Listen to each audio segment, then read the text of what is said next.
Hello বন্ধুরা, good morning সবাইকে। কেমন আছো তোমরা? আশা করি সবাই ভীষণ ভালো আছো, আর আমরাও তোমাদের ভালোবাসায় অনেকটা ভালো আছি। তো দেখো, আজকে সকালটা খুব কুয়াশা ভরা।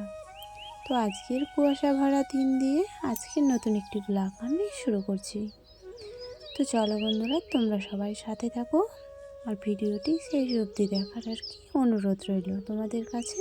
আর যদি কোনো নতুন বন্ধুরা এসে থাকো আমার চ্যানেলে, তাহলে তোমাদেরকে অনেক অনেক স্বাগত ও অনেক অনেক ভালোবাসা জানাই, যে তোমরা কষ্ট করে আমার ভিডিও দেখছো বা আমার চ্যানেলে এসেছো। তো চলো বন্ধুরা, সবাই সাথে থাকো। তো সকালবেলার ওই যে বাসনগুলো নিয়ে আমি চলে এসেছি পুকুর পাড়ে। তো এখন থালা বাসনগুলো ভালোভাবে আর কি ধুয়ে নেব। তো রাত্রেবেলা এখন তো আর বাবা নেই, তো আমরা হচ্ছে আমার মেয়ে, তোমার দাদা ভাই, আর হচ্ছে আমার শাশুড়ি। তো ওই 3-4 জনই আছে। তো 3-4টে আর কি থালা বাসন ছিল, ওগুলোই ভালোভাবে আর কি মেজে নিলাম। তো চলো এখন রান্নাঘরে যাওয়া যাক। তো রান্নাঘরে এখন আমি থালা বাসনগুলো রেখে রান্নাঘরটা ভালোভাবে পরিষ্কার করে রান্নাঘরটা আর কি লেপে নেব। আর ঝাড় হচ্ছে মা আর কি আগেই দিয়ে দিয়েছে।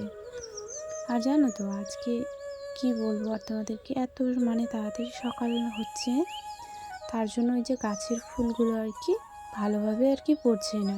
না হলে কিন্তু কয়েকদিন আগে আর কি তোমার মনে করো যে ভোরবেলায় সব ফুল আর কি মাটিতে পড়ে যেত, কিন্তু এখন সেই ফুলগুলো আর পড়ছেই না আর কি।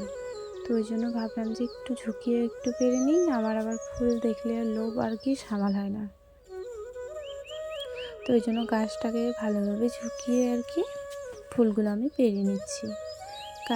গাছের মধ্যে যদি ফুলগুলো থাকে তাহলে তবুও তো রোদে শুকিয়ে যাবে, তাই না বলো? তো ওই জন্য আর কি ফুলগুলো আমি ভালোভাবে পেরে নিলাম।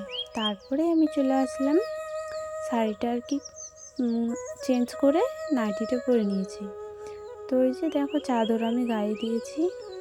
তো তখন অতটা ঠান্ডা লাগছিল না আর কি, তো ওই জন্য চাদরটা আমি গায়ে দিইনি। তো এখন একটু বেশি ঠান্ডা আর কি লাগছে, কারণ কাপড়টা আমি পাল্টে নিলাম, তো ওই জন্য ঠান্ডা কাপড় পরেছি, ওই জন্য ঠান্ডা লাগছে বেশি। তুমি দেখবা যে শীতের সময় যখন তুমি কাপড়টা আর কি চেঞ্জ করে অন্য কাপড় পরবা, তখন সেই কাপড়টা আর কি খুব আর কি ঠান্ডা হয়ে থাকে। তো শরীরে দিলে কি না অনেকটা আর কি ঠান্ডা লাগে। তো তারপরে যে ব্রাশ করতে করতে আমি চলে আসলাম হাঁসগুলোকে আর কি ছেড়ে দিতে। তো এখন একটু কুয়াশাটা কমেছে। তো আমাদের আগে আর কি যে ওঠে বলতে তোমার যারা কীর্তন আর কি করতে যাচ্ছে হরিনাম, তো তারা তো মনে হয় দেখছি যে অন্ধকার এখান থেকে আর কি এখানে চেনাই যাচ্ছে না। তো আমি তো একটু দেরিতেই উঠি, দেরিতে বলতে তোমার সকাল 5:30টার মতো বাজে তখন উঠি। তো এই যে দেখো, হাঁসগুলোকে এখন আমি ছেড়ে দিলাম। তো ওরা ভাবছে যে আমাদেরকে খেতে দেবে, ওই জন্য আবার যেতে যেতে আটকে গেল। তো তারপরে দেখো আমি চলে আসলাম ছাগলগুলোকে আর কি বের করব। তো এখন দেখো একটু কুয়াশা নেই, তবু জমির দিকে আছে। তো জমির দিকে তো আমার কোনো কাজ নেই এখন। তখন ছাগলগুলোকে বের করে দেবো, আর বাচ্চাগুলোকে আগে আমি বের করেছি, কারণ ওদেরকে আমি দুধ খেতে দিয়েছিলাম ওই জন্য। তো দেখো ছাগলগুলো আর কি চলে যেতে চাইছে, ওই জন্য আর কি ওদেরকে তাড়াতাড়ি করে বেঁধে দিলাম, না হলে বাড়ির পাশে আবার ধানের ক্ষেত আছে, তো মানুষের ওগুলো যদি খেতে আর কি পড়ে যায় ছাগলগুলো, তো অনেক আর কি বকাবকি করবে। তো ওই জন্য দেখো ছাগলগুলোকে বের করে দিলাম। তারপরে এখন আমি একটু বাঁশের আর কি পাতাগুলো কয়েকটা পেরে দেবো।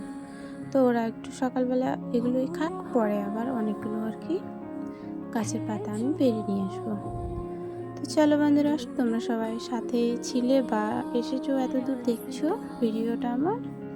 তো তোমাদেরকে অনেক অনেক ভালোবাসা, যে আমার ভিডিওটা তোমরা খুব কষ্ট করে আর কি দেখছো। আর কি কোথা থেকে দেখছো কমেন্ট করো, তোমাদের নামগুলো আমি ভিডিওতে নেব। ভালো ভালো কমেন্ট করো, পড়তেও ভালো লাগে, আর ভিডিও করার আর কি উৎসাহটা আর কি আরও বাড়ে। তো দেখো এদিকে তোমার ছাগলগুলোকে আমি পাতা দিয়ে চলে গেলাম। তো সবাইকে টাটা।